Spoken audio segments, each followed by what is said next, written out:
The following message is brought to you by an American hero. Oh, it's true. It's damn true. Hey Alex, how you doing, my friend? It's your Olympic hero, Kurt Angle. And I want to congratulate you on celebrating 10 years on your YouTube channel. That is awesome, my friend. Here's to 10 more years and much more success. I wish you the best. Take care and God bless. Oh, it's true. It's damn true.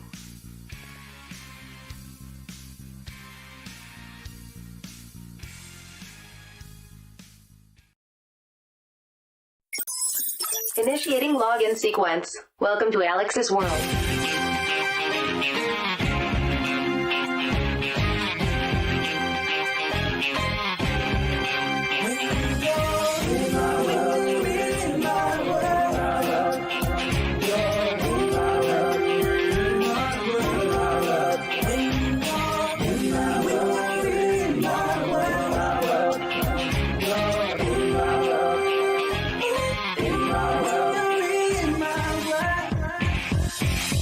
Hello all, and welcome to Alyx's World, a safe space for wrestling fans like you. I am your host, Alyx, just Alyx, and we are here to talk about AEW Dynamite. November 9th, 2022, we are 1 week away from Full Gear on Saturday. Well, 1 week from this Saturday will be Full Gear on pay-per-view. $50. $49.99. And I gotta be honest with you, the card looks stacked as hell. They added some new matches this week, and dear God, this card looks good.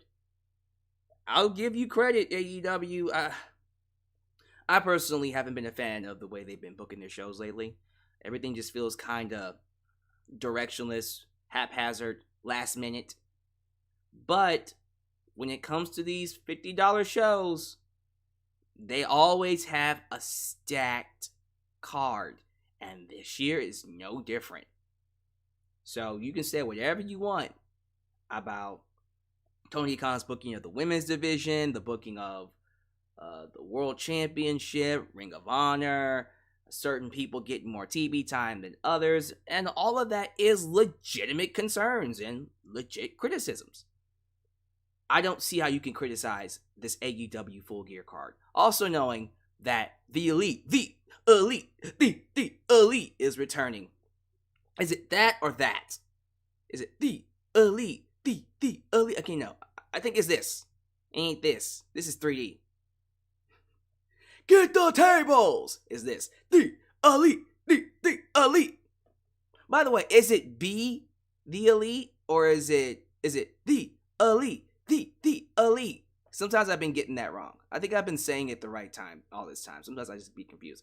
Anyways, Kenny Omega and the Young Bucks are returning at Full Gear, so that makes it a lot more special. Will they be having a match? I hope so.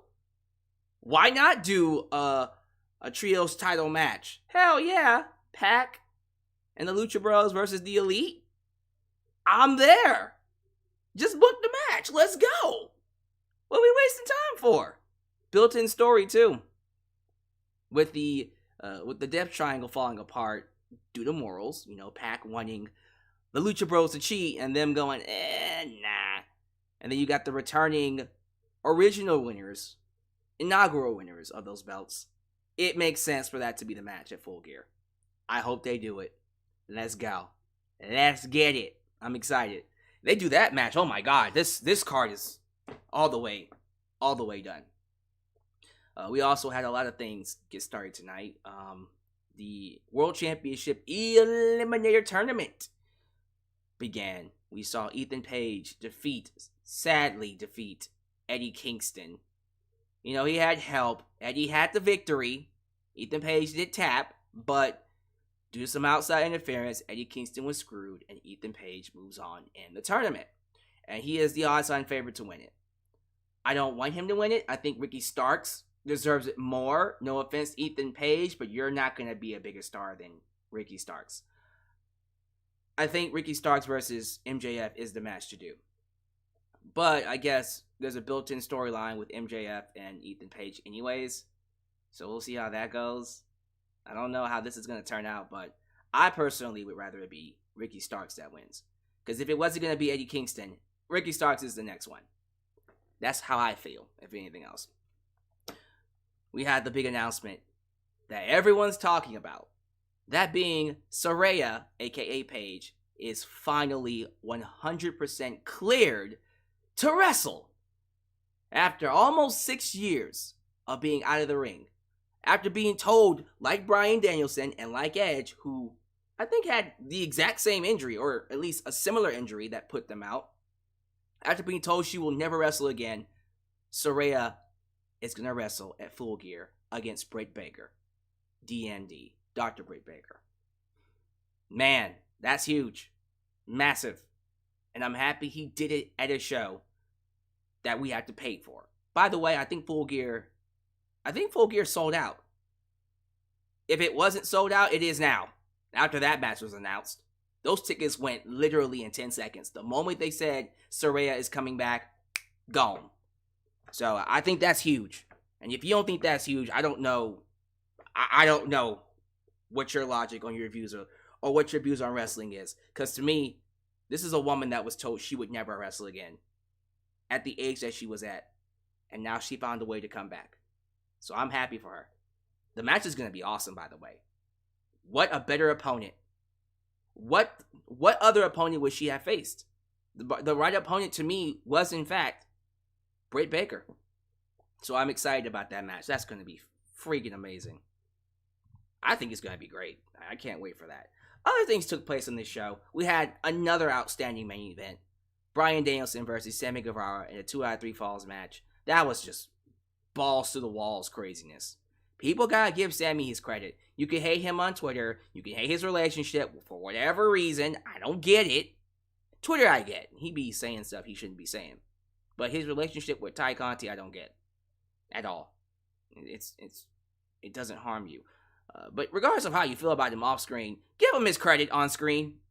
He's one of the best wrestlers today. He is phenomenal inside that ring. You can't take that away from him. Period. You can't. Other than that, a lot of matches announced. We had it's not a heel turn, but we did see a turn. Joe turned on Wardlow. And I think we're going to do a triple threat match for that TNT title. So that's going to be freaking massive. A lot of things happened. And of course, we will talk about, well, we got to talk about everything. That includes Jeff Jarrett. Jesus Christ almighty. But before we get into any of that, we got some wrestling news to get to. Namely, Road Dogg Jesse James, who apparently decided to open his mouth on his podcast. Oh, you didn't know? That's the name of his podcast. And he made the statement that no wrestler should ever make.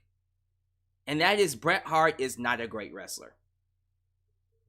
I'm going to say that again. Road Dogg went on his podcast and said that Bret Hart is not a great wrestler. Let that sit for a minute. A little bit longer. All right, we're going to definitely get into that before we get to the AEW review. You know your boy got to go off. It's been a long week for me. I needed this. So let's pay these bills. Let's hit that advertisement. Let's hit them merch sales. Let me say hi to the folk, and then we'll get to the review. So let's get started. If this is the first time you're watching me, do me a solid favor. Like the video, subscribe, and click that bell to catch all of my content when it comes out. While you're at it, help expand the brand by doing the following things. Join the membership today. Click that join button and get the opportunity to request a video of your choosing. Whether it's a live reaction, a hot topic, or review, past, present, or future. Also, don't forget to give thanks. Hit that super thanks if you would like to donate after the fact. You can also like me on Facebook, follow me on Twitter, just Alex Central. Give me a follow on Instagram, give me a follow on Spotify, and give me a follow on TikTok. For I am the tickest of the talkest. Donate using PayPal, Patreon, Cash App, Venmo. And yes, super chats are officially on. You can donate at any point in time during the broadcast. To get your thoughts played live on the air, email me at justalexsworld@gmail.com for business inquiries, just to say hi and please. Get yourself a t-shirt today at Pro Wrestling Tees and Teespring. Get you an old school The Last Man t-shirt. Get your new school Alex's World t-shirt. But most importantly, get you a blonde hair, blue eyes, apple pie. America, the remix. The remix. t-shirt made by It's J Knox and Firestar Hart. All of this down below in the description box. And today's sponsor is Amazon Music Unlimited. One of the best music streaming services that you'll have. It's better than Spotify. It's better than iHeartRadio. It's better than iTunes. What you want today is Amazon Music Unlimited. And how could you get that? Look, Alyx, man, I'm broke. I'm over here spending my money on all these streaming services as it is. How can I afford to get such an amazing, stupendous, you haven't heard me use that word since WrestleMania, stupendous music service like Amazon Music Unlimited? Well, I might be able to get it for you. I might be able to get it for you for free. $3.99. How can I do that? Well, I'm glad you asked. How's about we get a quick word from our sponsor, and then we'll get to some shoutouts. Today's video is sponsored by Amazon Music Unlimited, featuring 70 million songs and thousands of expert playlists. With Amazon Music Unlimited, you can listen to any song, anytime, anywhere, on all your devices. Smartphone, tablet, PC, Fire TV, and even Amazon Echo. Today, if you sign up using the link getamazonmusic.com, just Alyx, you'll get a 90-day free trial that you can cancel at any time. Following that, you'll be paying a small $7.99 that includes no ads and no interruptions. Take advantage of this opportunity today using getamazonmusic.com, just Alyx, in the description below. Alright, welcome everybody, welcome. Thank you so much for joining me live. So, I'm going to keep saying this because it's very important. I need you guys to like the video. It is very important that you hit that like button, because the more you like the video, the more opportunities I will have to be recommended here on YouTube. And it has been proven as a fact on every stream. When those likes go up, the viewers go up. The people watching right now, there's not a lot of people in the live chat at this moment because we're still a little early on. And I don't have a lot of people watching during my AEW streams, and that's fine. I'm not tripping about that. But regardless of whether it's WWE, AEW, if you hit the like button, you get those numbers up, it will make those numbers grow.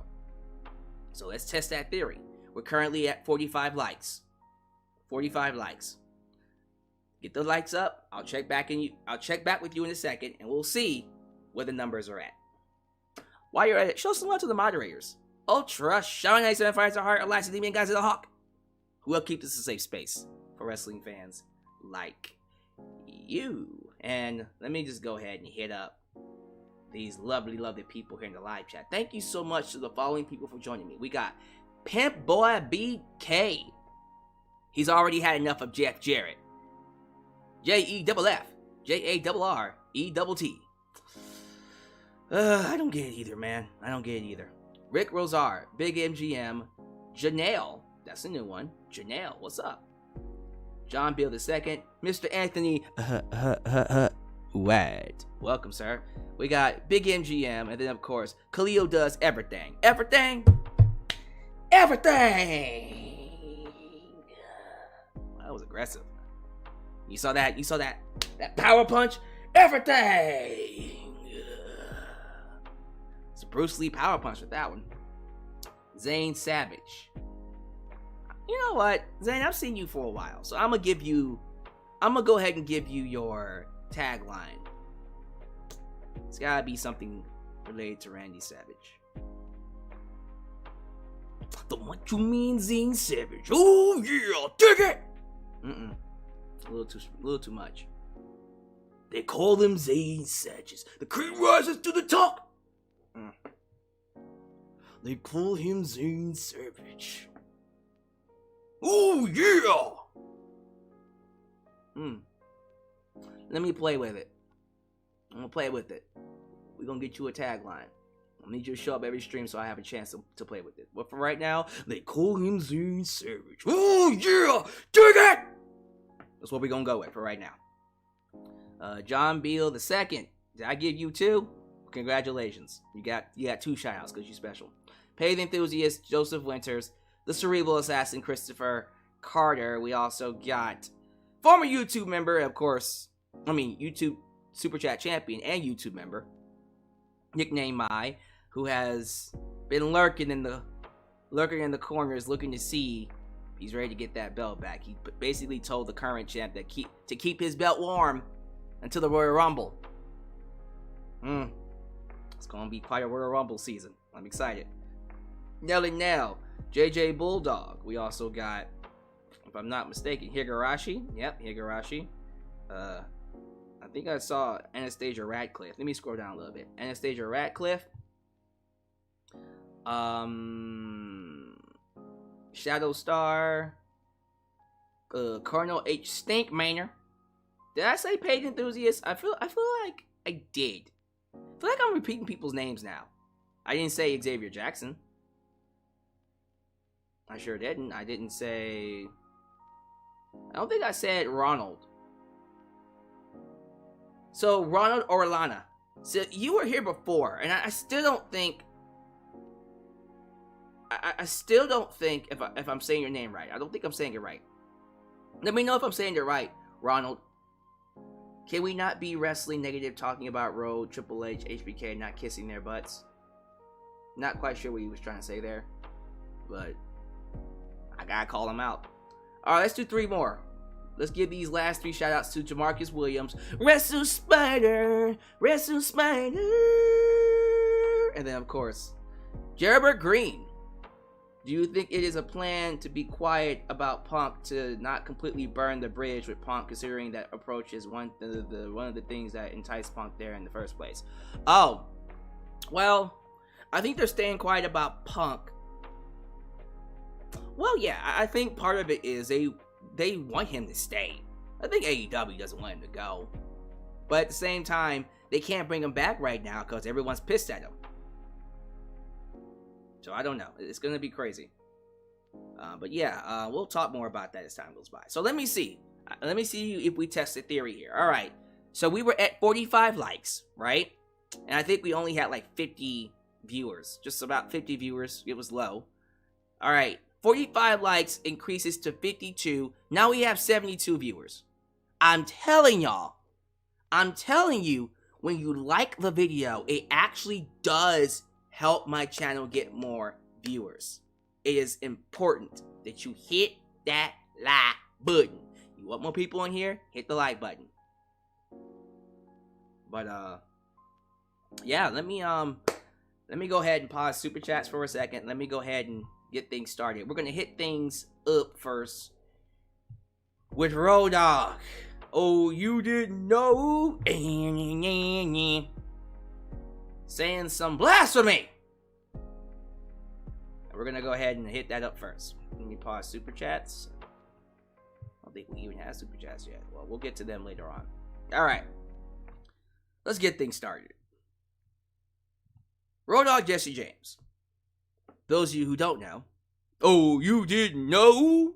He has a podcast called Oh, You Didn't Know? Seriously, it's called the Oh, You Didn't Know podcast. And it's basically his platform to say whatever he wants to say on there. And Jesus Christ almighty, I kind of wish he didn't have it.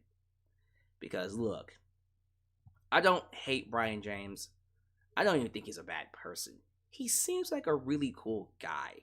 My issue with him is that he tends to put his foot in his mouth when it comes to his knowledge of wrestling. The guy was awesome as one half of the New Age Outlaws. Of course, one of the greatest tag team champions of the world. But when you get outside the ring, you go outside the TV character, this guy is a nightmare. Jesus Christ, he doesn't know what he's talking about. And I think him working with Triple H is good as long as it's Triple H keeping him under wraps.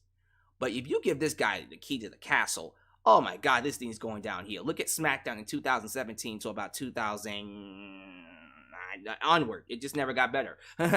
But yeah, Road Dogg is like, when it comes to wrestling knowledge, when it comes to booking shows, the guy is just not one of the best. And I say that with all due respect. So when that guy goes on his podcast and decides to say something that I don't think any wrestler should ever say, I'm conflicted on whether I should be shocked or not. So here's what Road Dogg Jesse James said. And you know what? I think I might have to pull up the transcript myself just to get the whole thing out. So let me go to NoDQ.com. Just in case, some of y'all are just like, well, maybe you should read everything that he said. I mean, it's not going to change much because he still said what he said. But let me go ahead and give you the full context on what he said on the, oh, you didn't know? Where he discussed the 25th anniversary of the Montreal Screwjob. Okay, he gave his thoughts on Bret Hart as a performer. So keep this in mind. He's talking about the Montreal Screwjob from 1997, where Bret Hart got screwed, literally got screwed by Vince McMahon, and he left for WCW. Bret Hart didn't want to do business the way they wanted him to do business, although he has come out many times and said, I don't mind dropping the belt, just not to Shawn Michaels. I don't want to drop the belt to Shawn. He's an asshole.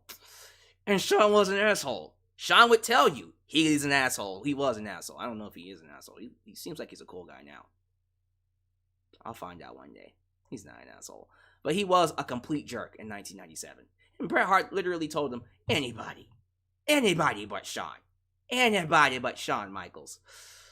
And Vince was like, no, you're dropping the belt to Shawn fucking Michaels, whether you like it or not. And he dropped the belt to Shawn Michaels, and no, he didn't like it. He hated it. But that's what they wanted to do. That's what they wanted to do. And so here's what Bret Hart had to say. And this is exactly what he said, word for word. And I quote, for me personally, and that's all you're going to get from me ever, is because that's all I got. It's my opinion. It's my only reference point. I never saw what the big deal was with Bret Hart as a performer. I never understood it. Yes, he was a great worker, and I thought about saying good, but he was a good, like he changed his mind. Like, I thought about saying good, but nah, he's a great worker. He worked better than me, tenfold. Worked circles around me.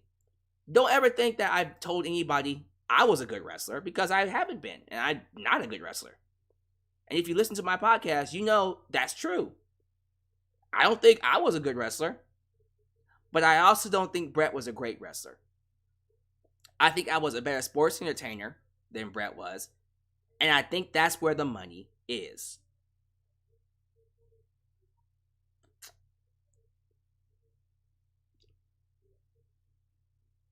We're going to stop right there. He does say more, but we're going to stop right there. So, I would like to think this is Road Dogg sticking up for his friend, Shawn, because we all know, notoriously, Shawn and Bret did not like each other.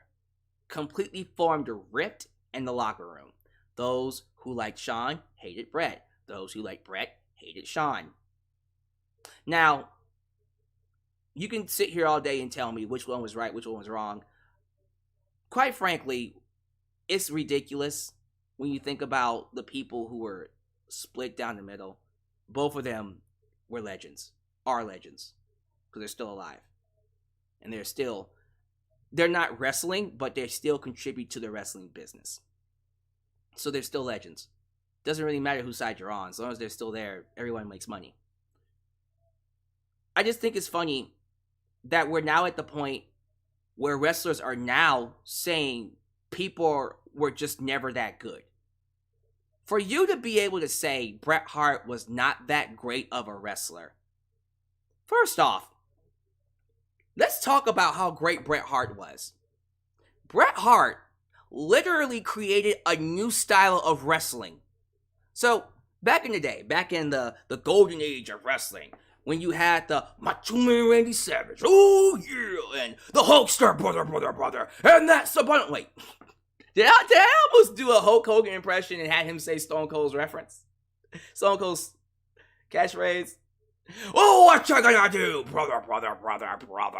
And the Andre the Giants and the Mr. Perfects, and oh my goodness, there's just so many legends. The Roddy Pipers, the Gorilla Monsoons and Bobby Heenan's a great commentary team, and Justin Ventura too. They were great. Here comes the Axe. Here comes the Smasher Demolition. The Honky Tonk Man, the Ultimate Warrior. The days, the age of the big time, larger than life characters. Bret Hart came in and said, screw that, I'ma show y'all how to really wrestle. And then he got with a guy named Mr. Perfect, and then they revolutionized how you do wrestling inside the ring. They were that good. Bret Hart made people give a shit about the actual in-ring performance. If Bret Hart didn't come in when he did, I think wrestling would actually be really real. I don't think it'll be dead, but Jesus Christ, it would probably not be where it is today. People don't understand how important Bret Hart was to the business. People like to think that it was only good with Hogan was there, or Austin was there, or John Cena was there, or The Rock was there, and these are all just legends for sure. Bret Hart and Shawn Michaels, but Bret Hart in particular was a cornerstone for WWE. That man carried this company through so many dark times, alongside Taker, alongside Shawn Michaels. But I don't think we would be where we are today if Bret Hart didn't exist. He is a cornerstone of wrestling. No Bret Hart, no Stone Cold Steve Austin. Just so you know, it was Bret Hart that put Stone Cold on the map. Their feud in 1997, but I think it started in 1996. That feud put Austin over like a megastar. It did. And for me, this is, again, my opinion, for you to say Bret Hart was not that great of a wrestler, and then make the argument that you were a better sports entertainer, why are we going to act like Bret wasn't entertaining? That he didn't have a character? That he wasn't good on the microphone? Do I have to bring up the Hart Foundation? That heel run in 1997 was phenomenal. Excuse me, he can't talk? This man was talking circles around a lot of people. And I think it's hilarious that Road Dogg could even entertain the idea that Bret Hart was not that great, that he wasn't a sports entertainer, that he was a better sports entertainer. Shut the fuck up, Road Dogg. Yes, you had a great run as one half of a awesome legendary tag team with Billy Gunn. Not taking that away from you. You added a lot to the D-Generation X. You did. You have a lot of charisma. So did Bret Hart. Not just on the microphone, but inside the ring. Bret is a legend. He's one of the greatest of all time. Top 10. Bret Hart's not in your top 10, I don't take your list seriously. Sorry. There would be no in-ring technical wrestling, the type that you see nowadays, if Bret Hart didn't come into the circle. He is part of the reason why people appreciate what happens inside the ring. One of the greatest storytellers in the world, in the history of wrestling. And it baffles me that someone would even think that that was a good statement. That's the take you want? I can ask the live chat right now. Where does Bret Hart fit in your top 10? And as a matter of fact, I'll go one step further. Who here is a fan of Bret Hart? Who here says Bret Hart is your favorite wrestler of all time? I'll have a couple of people say, me.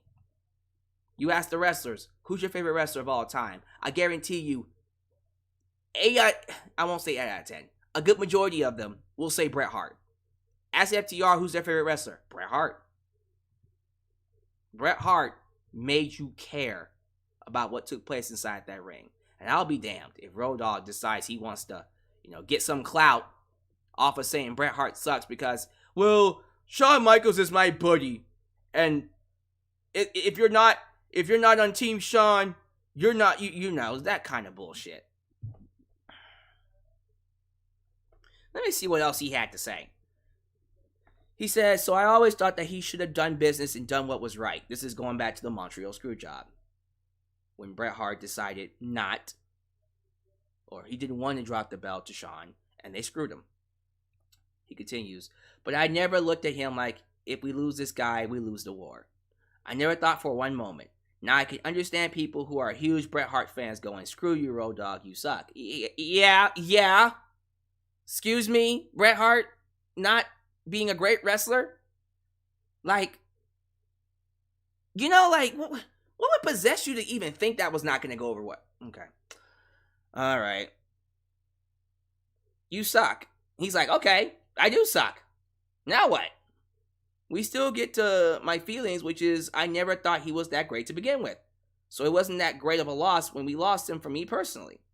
That's professionally, really, not personally. Well, you were lucky enough that Vince McMahon used all of that heat that he got from screwing Bret to become literally the biggest villain of all time. And then he ran into his perfect counterpart, his arch nemesis, Stone Cold Steve Austin, who is the biggest babyface, the biggest superstar ever in wrestling. Ever. Didn't even come close. Ever. You were going to say, what about Bruno Sammartino? Nope. Hulk Hogan? Nope. Stone Cold Steve Austin is the biggest ever. So, you were lucky enough that you had those two around. Kind of hard to beat that. Not even gonna lie. Even Bret Hart couldn't top that one. He goes on, I apologize, but I want everyone to understand. I don't dislike Bret Hart. I just don't think he's that great of a wrestler. And I'm sorry if it hurts your feelings.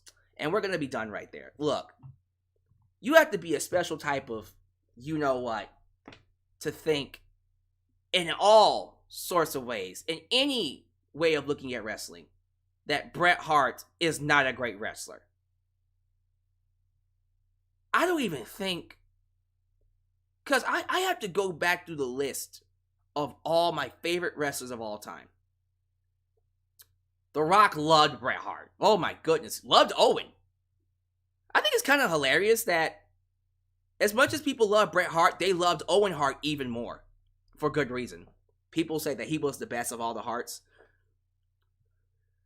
So I think when people say that, it's because Owen's not here no more, and so that adds to it. And he tragically passed away.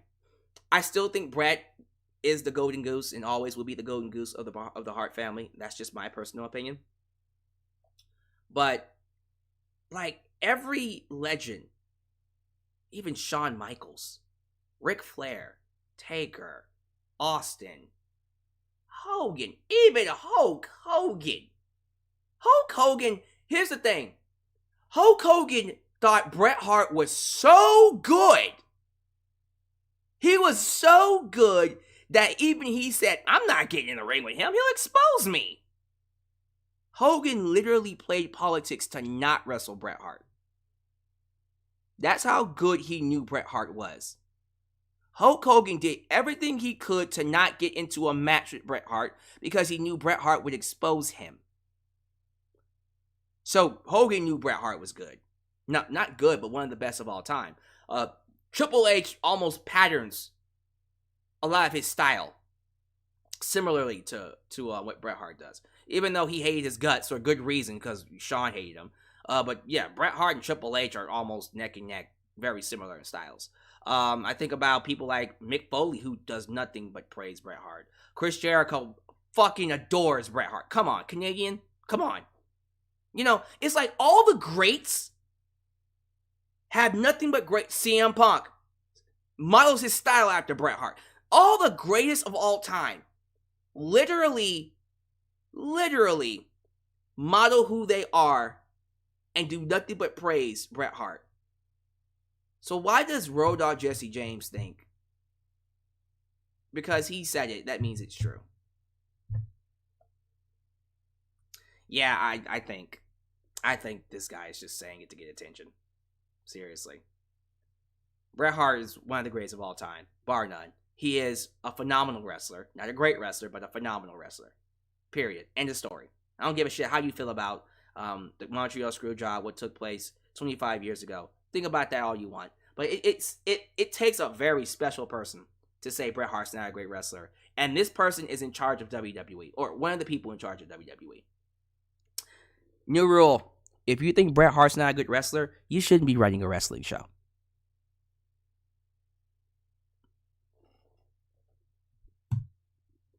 And I mean, folks, where's the lie? Where's the lie?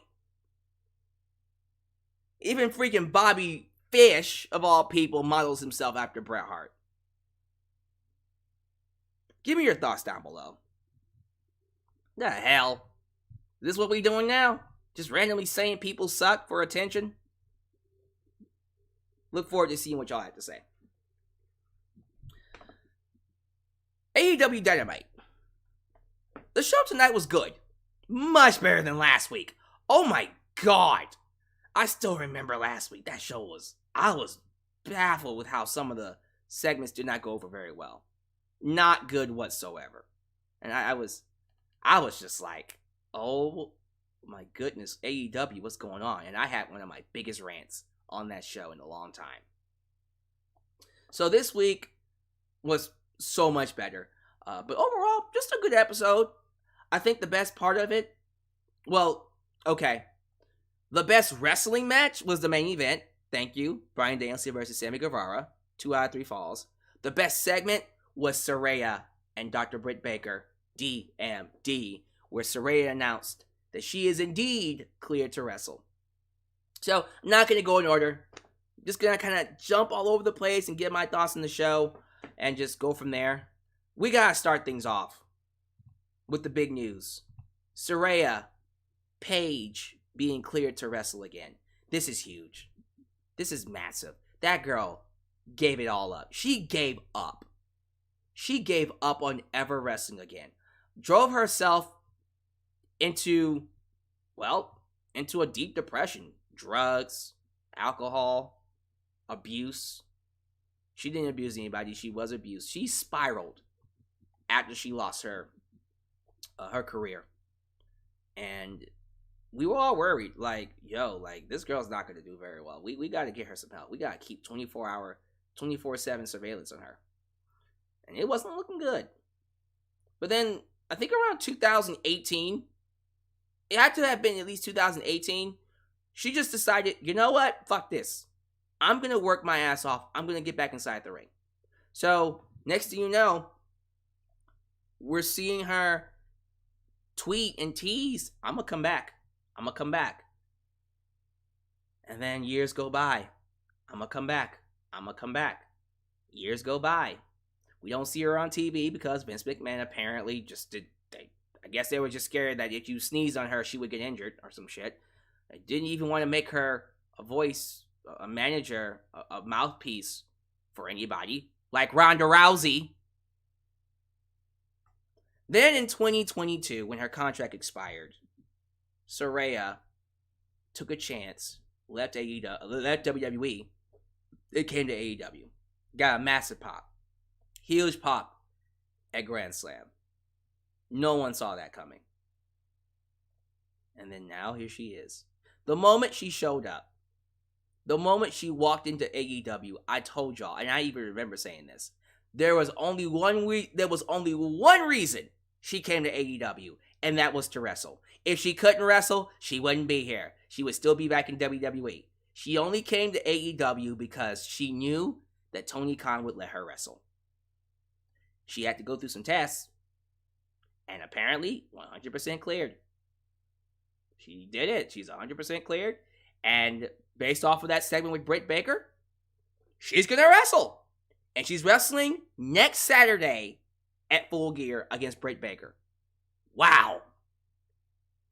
Bryan Danielson was told he would never wrestle again, came back. Edge was told he would never wrestle again, came back. Saraya was told she would never wrestle again and came back. Never give up on your fucking dreams. No excuse. The world told these 3 people, you are done. And they said, no, we're not. And here she is. That's inspirational. And this segment, this promo between the two, fucking fire. Absolute fire. Yeah. It's an amazing segment. Promo battles, man. These. And here's the thing. Britt Baker is known for her promo skills. That's what she brought to the dance. Character. Presentation. A lot of the sizzle. But also good inside the ring. But mostly it's the sizzle that makes her special. People don't remember Paige. She's she's more known for what she does inside the ring, but homegirl can talk her ass off. Like I said, she would be a great mouthpiece for Ronda. But now she just gets to be her own mouthpiece. And she proved it. I thought this segment was phenomenal. Loved everything. Let me just find a couple of sound bites from it, because I do want to quickly go through it. So, basically, the segment begins with Tony Schiavone inviting both women out. Saraya gets on the microphone and she announces that she's cleared to wrestle. Crowd starts clapping, crowd starts chanting, she gets emotional, and she says it's her house now. And then Britt asks if there's anything more fickle than an AEW fan. And she asks if Saraya even still knows how to do this, because it's been almost 6 years, 5-6 years. She's been coming after her since the day she got here. And why? She thinks she's got it. But Britt built AEW from the ground up until it became a fortress that wrestlers know superstars like Saraya wanted to move into. Got a big gas from the crowd. Oh shit, she used to work from WWE. You know, after a while, that's not going to work anymore. You're still going to get a couple of big pops here and there from it, but after a while, it's like, okay, she worked from WWE, and, you know? But she's proud of helping to build the division. But that pride turns into resentment very quickly when she has the audacity to skip in here, just skip her ass in here, and say, this is Saraya's house. This is her house. Because she didn't lay a single brick. But then she accuses Saraya of being obsessed with her, because Dr. Britt Baker, DMD, is everything she wished she was. Ooh. Scathing promo. Scathing promo. And then Britt Baker says, well, unfortunately, she doesn't take walk-ins, so make an appointment, bitch. Great line. Great line from Britt. Then Saraya gets in the microphone. Saraya says Britt's only been in the business 3 years, and she doesn't know what it takes to be a superstar. Because Saraya traveled up and down the UK, got hit by a car, and still had to wrestle. Her entire family, the Knight family, that's all they do. They're all wrestlers. All of them. She handled resumes to promoters. She handled resumes for promoters. And got turned down for being a woman. Yeah, they didn't really accept her because she was female. Not just because she was female, but because back in the day, you didn't get a job with WWE or any other big promotion unless you had sex appeal. I'm not saying Paige doesn't have sex appeal, but that's not what she built her brand on. She built her brand on being the anti-diva. So you can only imagine how hard it was for her. But she had to literally create her own revolution. Women's revolution in WWE to be noticed. And man, this promo was phenomenal. This was an awesome promo. They tore it up. And then Paige hit the goddamn capture cradle DDT. She took a bump and got right back up. Looked great. Loved it. Loved it, man. So good. So good. So, awesome promo. So, and I said this at the beginning of the stream. If Full Gear wasn't already sold out, and by the way, it is. I think you got like maybe 200 tickets left. It is now. If it wasn't sold out, it is now, because this is a must-see match. This is a must-see match. I cannot wait. Am I worried? A little bit, but we'll talk more about that next week. Next Wednesday will be the preview and predictions for Full Gear. But yeah, this is crazy, man. I'm so happy for her. I really am. So happy for Paige, Saraya, whatever you want to say. That main event, Bryan Danielson and Sammy Guevara, was once again one of the reasons why I say Sammy Guevara is one of the greatest wrestlers today. He is one of the best talents that do what he does inside the ring. You can hate him all you want. Yeah, he can be a bit of a brat on Twitter and start fights that lead to people going backstage and punching him. He said that. That's why I'm saying it. But, homeboy, you can't take away what he does inside that ring. Phenomenal wrestler. One of the best out there. And he had yet another outstanding match with Bryan Danielson. 2 out of 3 falls. Loved that the first fall, he used the steel chair. Similar to how Brock Lesnar used the steel chair against Kurt Angle when they had their Iron Man match on SmackDown in 2003. One of the best matches in SmackDown history. Please go back and watch it if you haven't. Please watch that match. But yeah, that main event, man. I cannot give enough credit to both of these men. Bryan Danielson will have a fucking 5-star match with everybody if he has to. But I do like that he's working with Sammy. Because Sammy, his reputation has taken a massive hit. Not just with the whole thing with Ty Conti and all that controversy. That's stupid. But I think the backstage issues that he's had, people not wanting to work with him, Andrade getting into a fight with him, Eddie Kingston getting into a fight with him. So people just came to the conclusion that Sammy's an asshole and no one wants to work with him. It's matches like this that remind you, oh, that's right, he's a pillar of AEW. For a good reason. But yeah, Danielson and him had an outstanding match. I really recommend you go watch it if you have not.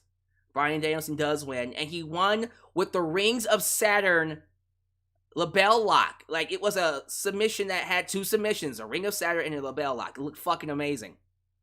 And Sammy passed out to it. So, great main event. I loved it. Awesome main event. Everything else, I can quickly go through it. Ethan Page beats Eddie Kingston. I wanted Eddie Kingston to win. I wanted him to go to the finals, quite frankly. I think he was going to win the tournament, although that would have been great. But Eddie Kingston, I felt like should have beaten Ethan Page. Because I feel like he adds a lot more value to this tournament than Ethan does. But okay, everyone wants Ethan to go to the finals. Okay, fine. I'm cool with that as long as Ricky Starks win. Because that's my next person. If Eddie Kingston can't win, then Ricky Starks has to win. It's Ricky's time. It's Ricky's time. Now, they did protect Eddie. He actually did beat Ethan Page. He made him tap out. But we had interference from other people. So Eddie's probably going to turn heel. Which, alright. It's just one of those things where you're like, fine. Fine, I guess he'll turn heel. And I guess he'll go after Jon Moxley and then beat Moxley. And then that's going to send Moxley off on his vacation. And Eddie will get heat for that. I don't know what they'll do after that, quite frankly. But if you're going to turn Eddie heel, turn him heel. They opened up the show with an 8-man tag. It was FTR and The Acclaimed taking on Swerve and Our Glory and the Guns. It's the Mass Boys. Damn, The Acclaimed and FTR got 2 mega pops back to back. And then, of course, Daddy Ass Billy Gunn got another mega pop. Now, the good guys, that's FTR and The Acclaimed, do in fact win the match. Get some momentum behind their belt. Couple of women's segments. Jade Cargill letting it be known that she will fight the false TBS champ, Nyla Rose, at the pay-per-view. The pay-per-view is Full Gear next Saturday. Sky Blue took on Jamie Hayter, and I thought Sky Blue looked really good in this match. Sky Blue did an awesome job against Jamie Hayter. I hope that... Time out. Is Sky Blue signed by AEW? I don't think she is. Is Sky Blue signed? She should be. I hope so. I want her to be. Okay, if she's not, then she should be. But, of course, she looked great in this match, and Jamie Hayter had to get the victory. They were beating up Sky Blue after the match, after Jamie Hayter beat her. And then the champ, that's Tony Storm, came out to make the save. Simple stuff. There were dueling promos. Maxwell Jacob Friedman was not there in attendance. He cut a promo from a podcast, basically saying that he has to beat Jon Moxley because he's a generational talent. And then Jon Moxley responded in a promo later on that night, told MJF that he's not the devil and he's not ready to be the top guy. Iron sharp as iron, but unfortunately at the pay-per-view, you would just be just another guy. So that's basically dueling promos. Really good stuff. Go back and check it out. I do like that MJF mentioned Matt Hardy falling off of a scaffold like Humpty Dumpty, which I thought was fucked up. Let me see here. Stokely Hathaway basically saying he's not friends with MJF anymore. We'll find out if that's a ruse or not. I'm still thinking it is a ruse. Roosh says he still wants 10. Wardlow defeated Arya Daivari, and then after the match, Samoa Joe turned on them.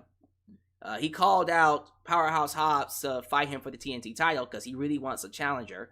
And then afterwards, Samoa Joe attacked him from behind and said he wants to shine the title too. So it's looking like a triple threat. Samoa Joe, Powerhouse Hobbs, and Wardlow.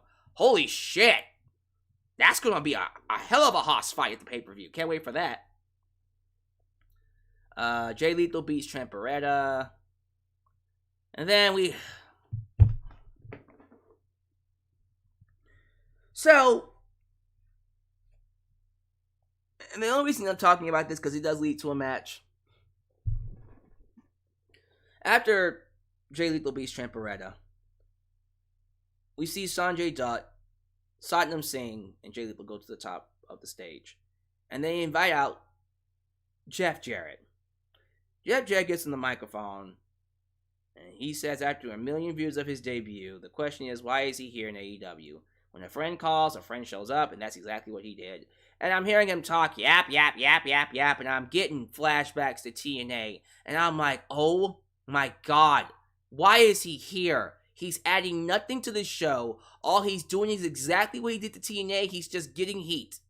He's very good at getting heat. I will give him that. Him and JBL have that in common. They are heat magnets. But he's terrible at putting that heat on other people. It's all just going to him. He's just getting heat for himself. That's all he's good at. He doesn't put people over. He just gets heat for himself. And I'm at the point now with Jeff Jarrett where I'm like, dude, look, thank you for what you do, but can you go away? Please? Like, I don't want to turn on AEW to watch Jeff Jarrett. I just don't. We can sit here all day and tell me what a veteran of the business he is and what a legend and he's done so much and he's a backstage business manager, whatever the hell. I don't know what he's called. I don't care. I don't want to see Jeff Jarrett. I don't want to see this guy on my TV set stealing the heat from these younger talent. If he's not going to put people over, get him the fuck off my TV set and stay your ass backstage. But he's out here getting all this heat, and then he takes a shot at Braun Strowman. Why? I don't fucking know. But he's talking about Satnam Singh, and then he's all like, this guy is better than this doofus that wears red pants and a guy with a banana nose. Get it?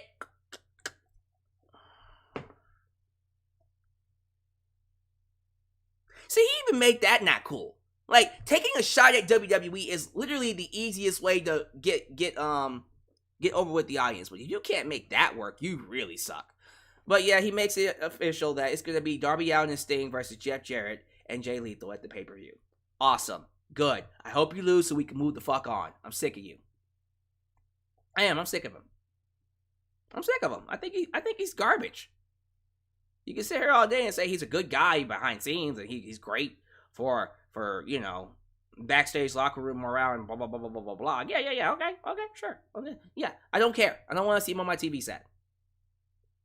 Go away. Lance Archer attacks Ricky Starks, and then main event Bryan Danielson versus Sammy Guevara. Okay, and that's it.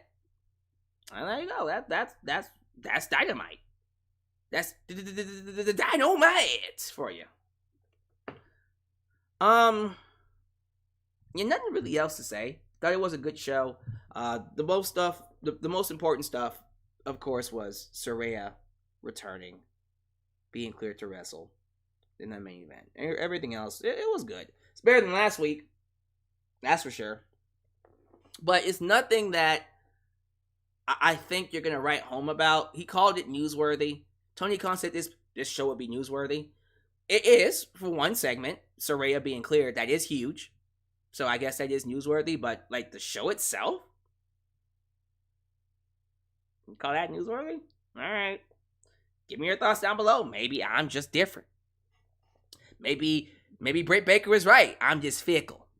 Yeah. Donate using PayPal, Patreon, Cash App, Venmo. Super thanks if you want to continue to help the channel out. As for the rest of the week, Friday Night SmackDown. Rampage is taped, so I won't be reviewing it, but I'll do a quick, I'll recap it. But Friday Night SmackDown, Whatever happens, some big news happens this weekend, I'll be up here to talk about it. But ultimately, listen, in the next week or so, we're going to do Full Gear and then War Games. So your boy's going to hit the streams hard in November.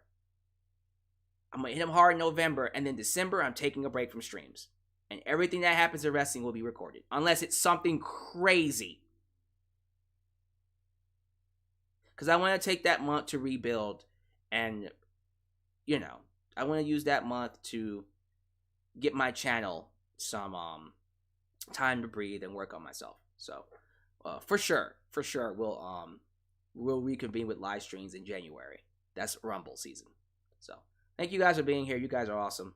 Other than that, I'll catch you guys next time, right here in Alyx's World. A place that is, was, and forever will be a safe space for wrestling fans like you. Be kind to yourselves, and I'm out of here. Peace.